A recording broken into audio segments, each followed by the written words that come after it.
you have heard the story of Tha'laba ibn Abdul Rahman radiallahu anh. This story, wallahi, every time I think about this story and I talk about it and I narrate it, it's so difficult not to become emotionally moved by the story. Sit back and relax and walk through the life of a young 13-year-old boy during the time of the Prophet sallallahu alaihi wasallam. His name was Tha'laba radiallahu anhu. He was the messenger boy for the Prophet ﷺ. Anytime the Prophet ﷺ had a message that he wanted to send to another house or another village, he'd call this little boy and say, here, take this message and go to so-and-so's house and deliver it. So he was like this errand boy. One day, the Prophet ﷺ gave him a message and said, go and deliver it to so-and-so's home. So he takes it. Remember, he's a 13-year-old kid. According to some narrations, it's between 13 and 16-year-old. Either way, this is a young kid. So here he is, he takes the message and he starts walking. And it was a real windy day. The breeze was blowing really, really hard.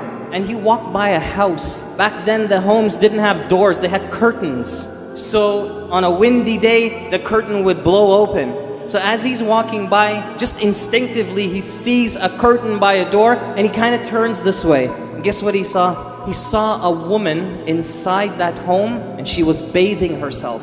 As soon as he looked, he turned away immediately and he started crying and he ran away. He actually ran outside of Medina. He ran outside of Medina and he left. You know why? Listen to what a 13-year-old kid is thinking now. He said, oh my goodness, I just saw this woman and Allah now is going to put me in the hellfire.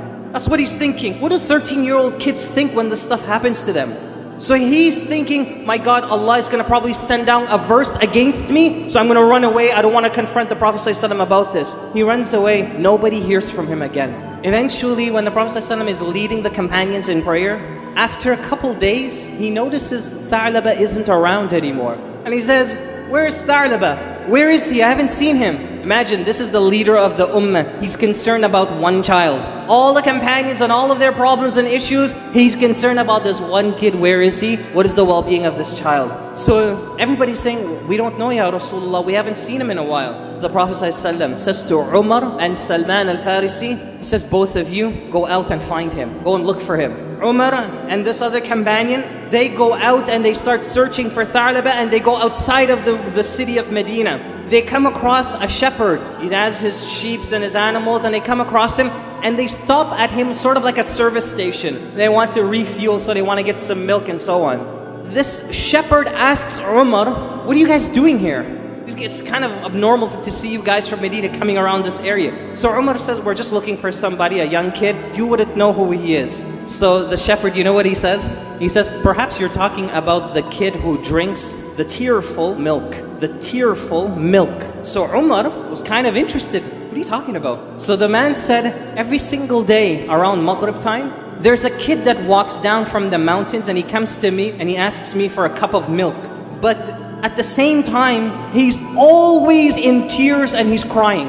And some of his tears falls into the cup of milk, but he still keeps drinking. So Umar says, how can I see this child? I want to see who he is. He's starting to get curious now. So the man says, if you just stay around, stick around for, until Maghrib, and you'll see him, he'll come down. So him and Sahabi al-Farisi, they sit behind a brick and they're waiting. They're scoping out the place. Guess what happens around Maghrib time?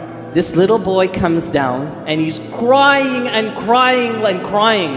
And guess who it is? It's Tha'laba. Tha'laba comes in, he gets this milk from the shepherd. Before he's about to drink it, Omar is watching all of this. Before he's about to drink it, he drops it to the floor. He's getting crippled. He can't come to grips with the fact of what he saw. Remember, this is a companion that didn't look on purpose. It was by accident. He didn't just did it intentionally. It was just accident. He instinctively looked to his side and he saw something, and in a split second he turned away. Look what he's gone and done.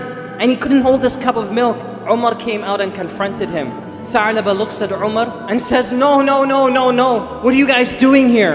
Umar radiallahu anhu said, Tha'laba, we came to get you because the Prophet ﷺ would like to see you. Tha'laba says, no. Did an ayah come down against me? Did the Prophet ﷺ say I'm going to the hellfire? Umar says, I don't know, but you're going to have to come. Tha'laba is a little boy. Umar is mashallah, tabarakallah, okay? So Tha'laba says, I'm not going anywhere. So Umar says, he doesn't really say, who do you think you're talking to? But with that attitude, He says, oh no, you're going back to Medina. He picks up Tha'laba and he carries him back to Medina. When they get to Medina, they take Tha'laba to his house and they leave him there. They go to the Prophet ﷺ and they said, Ya Rasulullah, we found him, he's in his house. The Prophet ﷺ, you know what he does? He gets up right away and he walks to Tha'laba's house and he opens the curtain and he sees Tha'laba sitting there and he's crying. Tha'laba looks at the Prophet ﷺ and says, no, Ya Rasulullah, I can't confront you. I don't deserve to look at you. Listen to the Prophet ﷺ, Rahmatul lil Alameen, the mercy to all mankind. Listen how he starts speaking. He says, oh Tha'laba, it's okay, calm down. And he's saying, no, Ya Rasulullah, did an ayah come down against me? Am I going to the hellfire? And he says to them, Tha'laba, no you're not. There's no verse against you. Come here. Look at his style of how he's going to comfort this child. This is not even his kid. It's just a citizen amongst the Sahabas. He says, come here. And he says to Tha'laba, put your head on my leg. Lie down and put your head on my leg.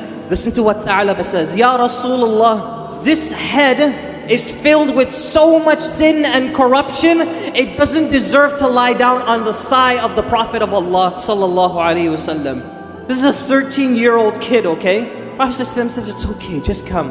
Tha'laba comes quietly and he lays down on the Prophet ﷺ. It's like a father-son moment now. And Prophet ﷺ puts his hand on Tha'laba and says, Tha'laba, what do you want? What's going to make you feel better? And Tha'laba is crying and he says, Ya Rasulullah, I just want to know that Allah has forgiven me for what I did. And Prophet ﷺ says to Tha'laba, Allah has forgiven you, don't worry.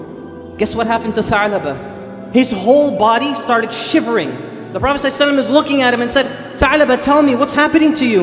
And says, Ya Rasulullah, I feel as though there are ants walking through my bones. And the Prophet ﷺ says, oh Tha'laba, say the Shahada, because death is coming to you right now. Imagine this kid, what happened to him, where he went and where he is at this moment. He's dying on the lap of the Prophet ﷺ. And he starts shaking. And before you know it, after a few moments later, Tha'laba dies. He went from a kid that seen something that he thought was the end of the world for him.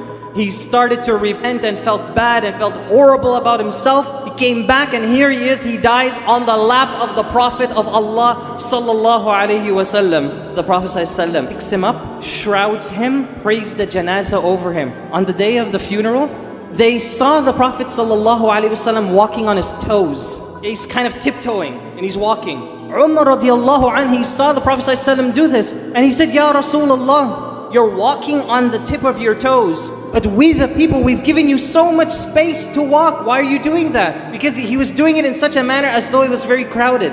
The Prophet ﷺ looks at Omar and says, oh Omar, the reason why I am walking like this today is because there are so many angels present at the funeral of Tha'laba, I don't have a place to move. You see what happened? Where he went? Where is our life today? When we see something haram, when you just simple like you turn on the news or something and you look at the screen. A lot of the kids have Facebook today. What are kids doing today? Look at your role model. Look at this 13-year-old Tha'laba radiallahu anhu, what he does.